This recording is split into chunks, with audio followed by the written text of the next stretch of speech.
cruces me hicieron caer, vanidades que no supe ver, y en el fondo de mi soledad tu voz dulce me vino a llamar. Hoy regreso con llanto y dolor, reconozco que fallé, mi Señor.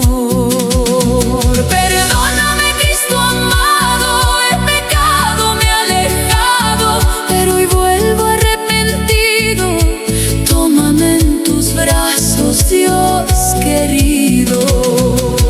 Límpiame con tu mirada, sana el alma destrozada, que tu sangre me dé vida y mi fe sea restaurada.